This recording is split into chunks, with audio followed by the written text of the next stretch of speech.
pembuangan sampah diteruskan tempat pembuangan sampah peradaban.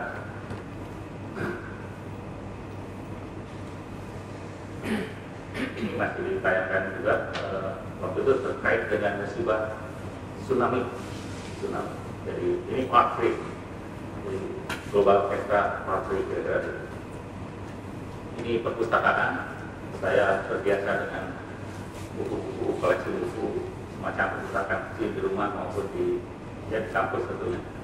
Jadi buat saya buku perpustakaan adalah tempat menyimpan rekaman-rekaman peristiwa dari A sampai Z di dalam peradaban zaman kertas ini. Mungkin nanti kan bukan lagi kertas buku seperti ini, tetapi mungkin ada e-book, ya, jadi electronic book. Sekarang itu saya melihatnya masih seperti ini, dan suatu saat mungkin perpustakaan seperti ini mungkin tidak ada, karena buku sudah dalam bentuk elektronik kita. Jadi nasib kertas, nasib buku ini ketika terakhir dari di atas kertas, kira-kira begitu ceritanya.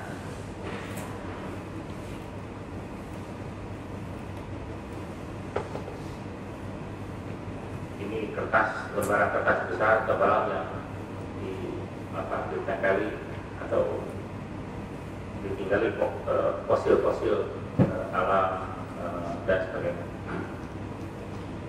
Ini juga masalah kejahatan, masalah buku pada dasarnya juga memuat itu. Ini pemandangan keseluruhan.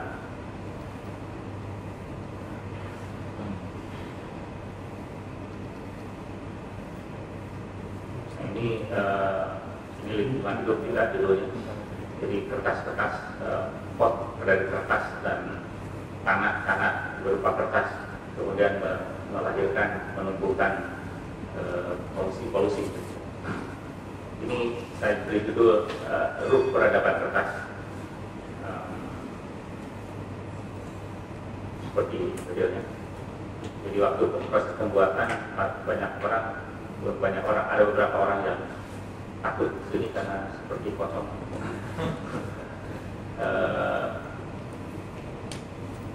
Ini kemudian direspons oleh teman-teman pemusik penari dari Bandung. Jadi waktu itu 5 mobil dari Bandung mengeroyok karya ini, merespons karya ini di suatu malam seperti ini di Sanjaya.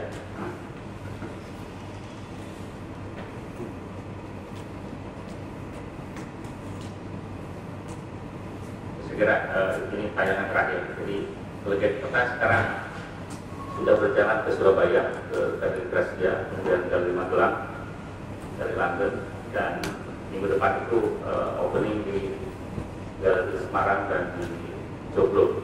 Semarang juga di 2 tempat.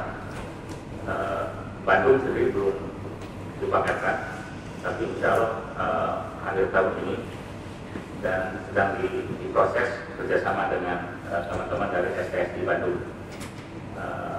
untuk menunjukkan satu calon pertunjukan dengan judul, dengan tajuk Legenda Kertas. Nah, jadi yang menarik adalah pengalaman waktu beli itu, antara lain komentar dari kolektor karena mengatakan, Mas Jawat ini caranya bagus-bagus, cuma sayang bukan kanvas. Nah, jadi kolektor tetap memandang ini bukan karya seni, ini bukan karya seni yang dianggap berbobot dalam standar mereka, karena bukan dari kanvas. Jadi treatment kertas sebagai sesuatu yang belum bermakna dalam konteks mereka itu masih terjadi. Paling tidak ini bermakna buat konteks saya pribadi. Terima kasih. Sesi tanya jawab. Setiap penanya untuk kita minta ada 3 orang penanya dulu yang nanti akan dijawab bersama kedua pembicara yang ada di depan. Dari pembicaraan yang panjang lebar dipaparkan oleh dua pembicara tadi, kita dapat menangkap dua hal. Saya kira juga menjadi topik kita dalam diskusi nanti. Persoalan yang dikemukakan oleh Chandra Johan tadi adalah tentang perkembangan media. Bagaimana perkembangan di dalam media itu kemudian mempengaruhi cara seorang seniman berkarya. Dan dia juga kemudian memberikan sejumlah contoh-contoh sebagaimana yang dilakukan oleh sejumlah seniman di Bandung dan juga saya kira di Yogyakarta, bagaimana mereka menjelajahi kawasan-kawasan baru di luar konvensi yang mereka dapatkan dari ruang-ruang kuliah. Kita tahu misalnya performance art atau seni instalasi pada dasarnya secara instinktif sudah bermunculan di sekitar era tahun 70-an atau 80-an di dalam perkembangan seni rupa kita. Hanya pada waktu itu dia tumbuh sebagai sebuah eksperimen, sebuah penjelajahan ke dalam medium-medium baru. Gitu. Dan di sisi yang lain, kalau kita kaitkan dalam peristiwa gerakan seni rupa baru, di sana kita melihat kemudian eksperimen dan percobaan-percobaan ini memasuki kawasan ideologis. Dia menjadi satu perlawanan terhadap apa-apa yang sudah mapan. Mereka menantang misalnya tentang seni rupa tinggi yang hanya membagi seni rupa hanya ke dalam seni lukis, seni patung, dan gambar. Dan pada tahun 90-an juga seperti tadi diceritakan oleh Chandra Johan, bagaimana kemudian media baru yang tadinya hanya sebagai sebuah eksperimen, sebuah percobaan, sebuah penjelajahan ke kawasan baru, diakomodir dalam satu kegiatan yang disebut dengan Bienal 9. Karena kita melihat instalasi, performance art, fotografi, dan segala hal yang sebelumnya tidak disebut sebagai seni rupa, diakomodir sebagai masuk ke dalam kawasan seni rupa. Persis saya kira seperti yang tadi juga dinyatakan oleh Chandra Johan bahwa pada akhirnya cara kita memandang itulah yang utama gitu ya. Bukan persoalan medianya, tapi cara memandangnya gitu. Sementara di sisi yang lain, Setiawan Sabana sebagai seorang praktisi, di situ juga kita melihat bagaimana berubahnya sebuah tradisi ya, dari proses yang awal diperlihatkan tadi. Setiawan Sabana menggunakan karya-karya grafis yang konvensional, ada teknik cetak, eksa, cetak saring dan sebagainya. Dan tiba-tiba dia meloncat ke kawasan-kawasan yang mulai keluar dari konvensi itu, mulai masuk kepada mediumnya sendiri, kertas, justru kertasnya itu sendiri sebagai sebuah karya, dan kemudian menjelajahi kawasan-kawasan yang menjadi kunci dalam seni kontemporer, yaitu karya-karya instalasi seperti yang dipamerkan di beberapa budaya dan di beberapa tempat yang lain. Dan pada penyajian Setiawan Sabana tadi juga kita melihat bagaimana karya-karya rupa kemudian berubah menjadi sebuah cerita, menjadi sebuah story. Tiba-tiba seni grafis itu menjadi sebuah riwayat tentang buku, menjadi sebuah legenda tentang buku. Jadi perubahan-perubahan macam ini adalah persoalan yang memangnya sebenarnya wajar dalam karya-karya seni kontemporer masa kini, di mana riwayat, cerita, dan lain-lain itu menjadi sangat penting di sekarang. Ya, untuk di bagian pertama ini, saya menawarkan pada tiga pembicara tiga penanya untuk mengajukan pertanyaan atau pernyataan atau lain-lain pada pembicara di depan ini.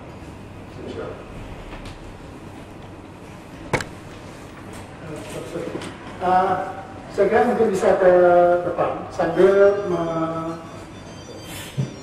menyebutkan identitas masing-masing, asal dan seterusnya. Assalamualaikum warahmatullahi wabarakatuh. Saya Indra dari Lampung. Dengan perbincangan dari Bapak tentang yang sebelumnya, saya sepakat bahwa untuk sebuah kreasi serupa itu tidak terbatas pada media apapun dan bisa memanfaatkan media apapun untuk sebuah bahasa. Kemudian saya ingin bertanya dengan sejawat. Saya lihat tadi pada layar gambar-gambarnya di kita, di sana ada sama-sama aktivitas. Nah, di sini yang saya sampaikan, bagaimana sih awal ketika Pak Setiawan lari kepada mereka sebagai mediasi. Kemudian, apakah mungkin terjadi perubahan dalam fase tertentu, Bapak tidak melakukan, tidak memanfaatkan kita sebagai mediasi? Apakah mungkin? Terima kasih. Oke, silakan penanya kedua. Nama saya Abu. Saya mau melihat dalam grafis ini ketika sebuah konsep atau sebuah teknik. Jadi kita lihat teknik grafis terus dengan media kertas sebagai suatu perkembangan, dan saya mau melihat adalah ketika sebuah perkembangan teknik itu berkembang, adalah teknik kertas itu berkembang, di mana letak sebuah konsep teknik itu. Jadi ada satu konsep teknik, ada konsep ideologis di dalam proses kesenian. Saya melihat apakah ada dalam ketika ada konsep teknik, kalau memang ada suatu konsep teknik, bagaimana konsep ideologis dalam kesenian?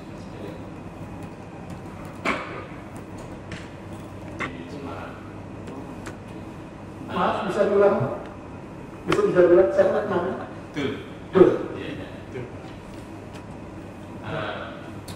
Perkembangan media memang hal yang tidak bisa kita tolak. Ya, dengan sendirinya pasti ada kan. Cuma saya menganggap ini bukannya tidak ada masalah, bukannya tidak ada konsekuensi dari munculnya perkembangan media itu. Seperti tadi sudah diuraikan oleh Pak Chandra, penggunaan atau katakanlah eksploitasi digital untuk sebagai bahasa ekspresi. Nah, saya melihat dalam banyak karya-karya dua dimensi terutama, dan ini terjadi di atas kanvas. Jika karya itu saya lihat dengan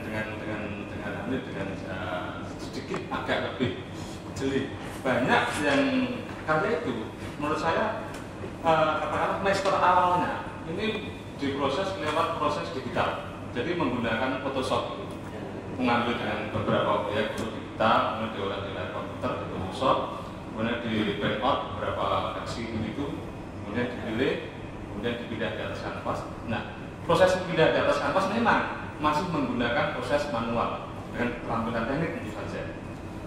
Akan tapi yang saya lihat ini bukannya tidak ada resiko.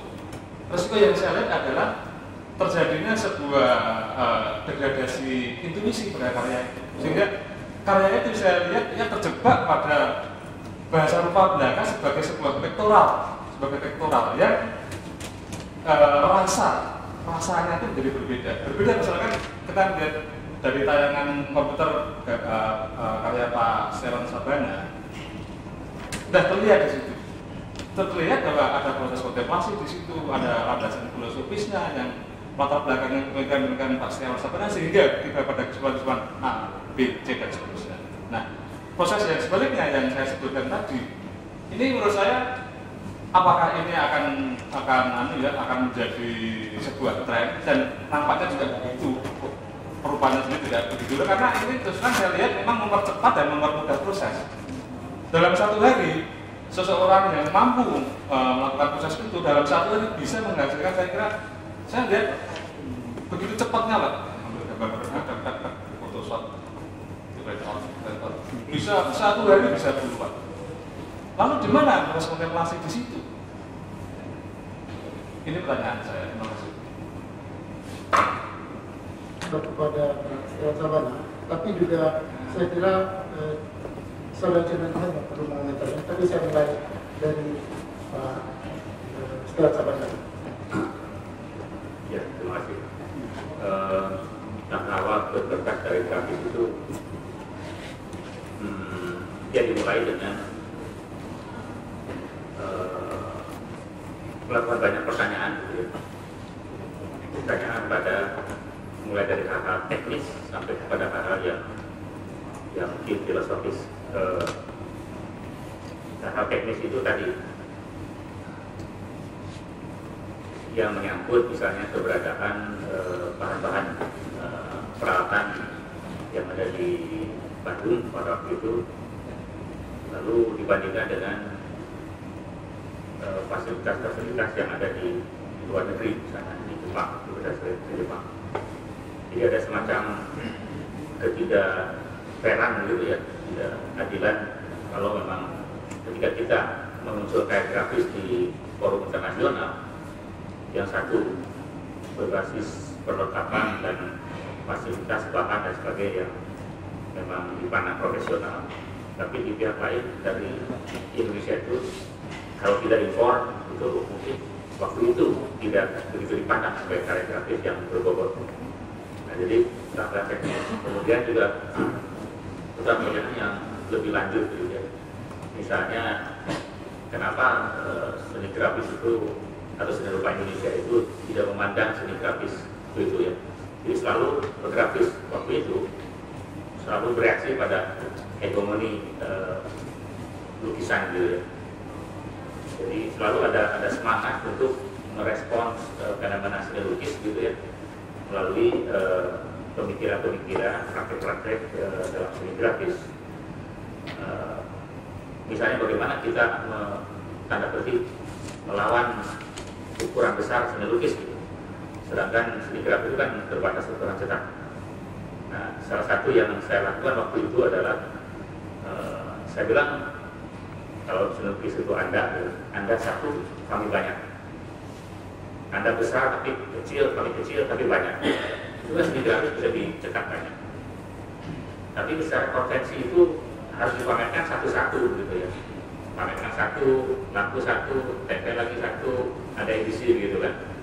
Dipikir kapan bisa melawan seni lukis kira-kira begitu. Akhirnya suatu saat saya tahun 87 saya mengalahkan semua edisi seni grafis itu. Waktu 62. Jadi sama memang, jadi semuanya sama. Waktu itu ditanggapan, beraninya saya memainkan satu hal yang sama di dalam satu kesempatan dan edisi semua grafis. Waktu saya beri judul seni grafis, judulnya ungkapan rampak gitu ya. Saya ingat kalau di garis rampak dendam gitu kan, rampakan gitu, rampak.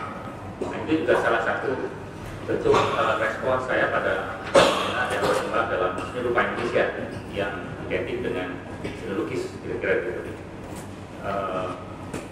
Lalu saya juga pernah memunculkan judulnya 10 renungan untuk seni grafis di Indonesia. Itu dimuat di pameran seni grafis di Jakarta ini tahun 90 berapa saya lupa lagi. Tapi saya menunjukkan hal-hal kritis gitu yang terkait dengan seni grafisan itu yang harus menurut saya harus direnungkan kembali. Kemudian saya memang dipandang berkhianat kepada seni grafis karena sebelumnya saya sedikit-sedikit nggak ada yang lain kecuali seni grafis gitu. Tapi kemudian oleh perjalanan macam-macam saya mengkritisi persoalan itu. Sebab itu saya sempat ada masa saya dianggap mengkhianati grafis. Jadi lama-lama akhirnya saya mengkritisi banyak hal gitu, termasuk pada tadi akhirnya mungkin saya harus memilih yang mana yang sebetulnya paling cocok. Belum saya memandang seni grafis itu adalah ibarat sebuah pohon cangkokan gitu ya, didatangkan ke Indonesia lalu dicoba ditanam ke dalam tanah kebudayaan Indonesia. Ternyata enggak tumbuh dengan baik gitu, seperti halnya dia tumbuh di Eropa atau di Jepang. Tapi dia sudah kandung tumbuh gitu ya. Nah sehingga keberadaan apa adanya dari yang namanya kalau tempat di Eropa itu buahnya manis, mungkin di sini buahnya asam gitu. Nah di sini buah yang asam itu kan yang masam itu, ya boleh jadi bisa jadi rujak, jadi apa? Mari kita manfaatkan. Yang penting ujung-ujungnya buah itu apakah itu asam, setengah manis dan sebagainya berkontribusi kepada makna kehidupan berkesenian dan kehidupan dalam arti yang luas dalam masyarakat kita. Jadi waktu saya berpikir seperti itu, lalu saya memandang juga bahwa ya kalau semuanya harus bergantung pada Eropa, pada impor, ketika tahun 98 sudah krisis, 97 ya katakan krisis ekonomi itu, waktu dolar naik, wah saya katakan kepada teman-teman, mari kita bubarkan seni grafis. Loh, kenapa? Ya kan saya bilang semuanya serba impor, sekarang kita nggak bisa impor, semuanya sudah mahal, berarti grafis sudah harus mati kan? Nggak bisa. Nah, disitulah jadi persoalan ketika jangan mati, sudah mari kita cari cara lain. Nah, mulailah saya mencari peluang-peluang sehingga kegrafisan kita itu tetap istilah saya bermakna bagi kehidupan dan kehidupan dalam arti yang sebenarnya dalam masyarakat kita. Nah, itu pun kemudian saya bawa kemanapun saya pergi, termasuk berargumentasi di forum-forum internasional tentang grafis lebih. Jadi waktu saya lebih rileks. Jadi dengan tanyakan itu, lalu khusus saya kemudian memilah kertas itu, mengingat kertas buat saya adalah juga manusia tersendiri, artinya nature tersendiri, estetika tersendiri, jadi punya potensi estetik sendiri. Yang lama-lama buat saya mengasihkan dan muncul dialog dengan medium itu, ya sehingga akhirnya saya merasa cocok, saya nikahi ke medium itu sampai sekarang dan sudah beranak pinak. Itu saya kira menjawab sekaligus tadi pertanyaan mungkin dari konsep teknis kepada ideologis yang saya anggap intensitas bergaul dengan media ini bermula dengan hal teknis, mengopret grafis, lalu ada kertas dibilang, ternyata kertas itu kan bisa bunyinya beda dengan bunyi plastik, kertas itu bisa diremuk, bisa disobek, bisa ini. Pernah saya diskusi dengan desainer dari pabrik kertas itu, kalau saya ada kertas, dia mengatakan kertas itu harus lihat, harus kuat. Idealnya kertas itu begitu. Saya katakan kalau harus lihat kuat itu udah aja jangan kertas datang besi. Saya bilang besi itu tahan lama, tahan banting, tahan dan sebagainya. Justru kertas itu antara lain rapuh. Kerapuhan itu adalah sebuah identitas kertas. Nah, jadi mari kita angkat itu harkat kerapuhan itu menjadi sesuatu yang bermakna. Misalnya bahwa kita sebagai manusia dengan pada hakikatnya menurut saya adalah makhluk yang rapuh misalnya, atau kehidupan itu banyak kerapuhan dan sebagainya. Lalu tanpa kertas mungkin ya saya pernah mencoba ke yang lain, bukan tidak mungkin, tapi sampai sekarang saya sudah menikahi kertas dulu. Nanti kalau lihat yang lain ya nggak tahu apakah sebatas teman saja bukan, atau menjadi istri kedua. Tapi ya kita lihat, saya ikuti irama nurani saya. Menggabungkan misalnya kertas dengan kain itu karena menurut saya juga sama-sama serat, saudaranya itu juga saya lakukan. Yang mengganggu memang statement kolektor di Magelang itu mengatakan, Mas Jawan, kalau mau go internasional itu sama dengan identik dengan go komersial, dan itu sama dengan identik dengan kanvas. Loh, saya kan saya bukan cerita legenda kanvas, ini cerita legenda kertas. Tidak mau tahu, pokoknya kalau Anda mau ini harus kanvas. Nah, itu salah satu bentuk diskriminasi yang sebelum didatangi dari kolektor, tapi kolektor sekarang kan penguasa.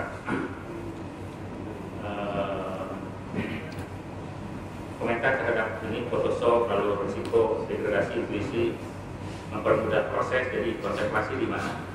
Saya kasih contoh begini. Dulu saya sering jadi juri menggambar anak-anak di Bandung. Suatu hari itu panitia itu menunjukkan butir tidak boleh dengan spidol berwarna. Saya ingat sekali, saya jurinya sama Agus Darmawan waktu itu. Nah, tiba-tiba muncul karya yang saya ingat dari Solo, lupa saya kelompok mana, dari Solo, muncul dengan karya gambar anak-anak, tapi dengan spidol, tapi lagi bagus gitu. Bagus, pokoknya bagus menurut saat kubu-kubu itu dengan Agus Darmawan. Bingung ini sebenarnya secara kualitas bagus sekali, tapi secara peraturan tidak boleh. Nah, itu akhirnya kenapa kita waktu itu bikin panitia melarang pakai spidol? Karena spidol identik dengan tidak ada spontanitas, tidak ada ekspresivitas gitu, tidak ada identitas. Dari ini kan dulu identitas harus tipis tebal, harus potlot, harus pensil, harus yang gitulah. Karena ini spidol itu cenderung merata gitu kan. Wah, gimana itu intuitivitasnya gitu kan, kira-kira begitu. Tapi akhirnya panitia juri berembuk lama dengan berdebat-debat, akhirnya memasukkan itu sebagai gelar harapan.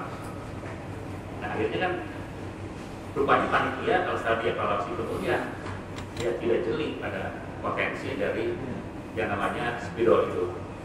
Jadi itu kan peralihan media ya, peralihan dari media pensil ke spidol katakanlah. Yang spidol itu dianggap sebagai hanya komputer sekarang. Jadi, ya saya optimis bahwa yang penting mungkin memang awal-awal komputer itu atau media baru itu menawarkan sesuatu yang mungkin baru teknis gitu, dan si pelakunya juga baru mengenal hal teknis, tapi bahwa dia terbaca tergali potensi estetiknya dari yang namanya Photoshop dan lain-lain itu, saya kira itu mulai terbaca dan sah kalau misalnya seorang yang melakukan kerja awal teknis komputer lalu merasakan sesuatu yang ini punya potensi yang unik, yang estetik, minimal warna-warninya, minimal kemudahan membawa gradasinya, membuat gradasinya. Saya kira yang penting memang ujungnya penghayatan, istilah saya track record, jam terbang seseorang itu mempraktekkan media baru itu. Jadi dari intensitas itu ini akan muncul padanya nilai yang akan menjadi makna dalam saya kira semua bisa. Fotografi itu juga awal-awalnya di debat habis-habisan, pro kontranya tinggi, gampang sekali karena ini jepret jadi dulu kan sketsa itu model terus pakai drawing begini begitu, ada lukis Irfan pakai foto jadi wah enteng sekali, gampang sekali. Yang paling aneh tapi nyata tahun 70-an akhir ya, itu membuat skripsi di kampus itu tidak boleh dengan komputer, harus dengan mesin. Nggak tahu ada yang ngalamin nggak? Itu ada masa peraturan nggak boleh dengan komputer, harus dengan mesin brothers gitu.